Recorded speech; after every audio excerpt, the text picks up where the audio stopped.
Hello friends, तो आज हम लोग समझेंगे भाषा। भाषा क्या होता है, भाषा के कितने रूप होते हैं, भाषा किसे कहते हैं।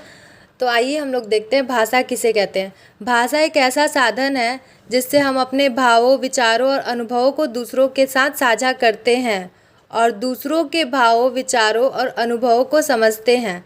क्या है भाषा? भाषा एक ऐसा साधन है जिससे हम अपने भावों और विचारों को दूसरों के साथ साझा करते हैं और दूसरों के भाव और विचार जो है ना, उसको हम समझते हैं। इसको हम लोग बोलकर या लिखकर, मतलब मौखिक या लिखित रूप में व्यक्त कर सकते हैं। ठीक है, जैसे कि बोलना, सुनना, पढ़ना और लिखना, ये है भाषा के रूप। भाषा के मुख्यतः दो रूप होते हैं, मौखिक भाषा और लिखित भाषा।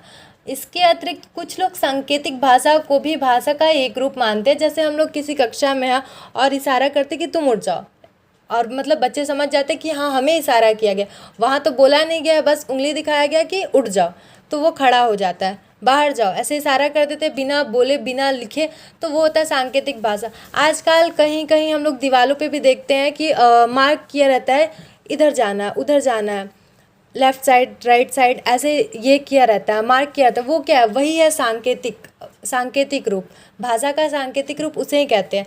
तो देखते हैं मौखिक भाषा किसे कहते हैं। यह भाषा का वह रूप है जिसमें हम बोलकर अपने विचारों और भावों को व्यक्त करते हैं। यह भाषा का सबसे स्वाभाविक और प्राथमिक रूप होता है।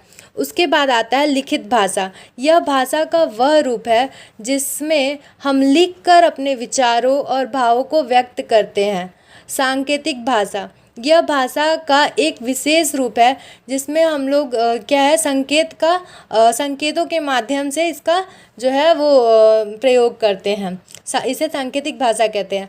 अंततः हम यह कह सकते हैं कि भाषा वह माध्यम है जिसके द्वारा मनुष्य अपने मन के विचारों को व्यक्त करता है। और इसके क्या है कि 3 रूप है। भाषा के कितने रूप है?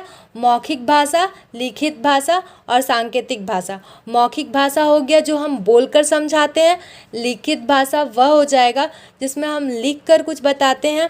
और सांकेतिक भाषा वह हो जाएगा जिसमें हम लोग कुछ संकेत, कुछ इशारों के माध्यम से जो कुछ व्यक्त करते हैं, वो होता है सांकेतिक भाषा। तो यही है भाषा, और आशा है कि आप लोगों को भाषा बहुत ही अच्छे से समझ में आ गया होगा। धन्यवाद।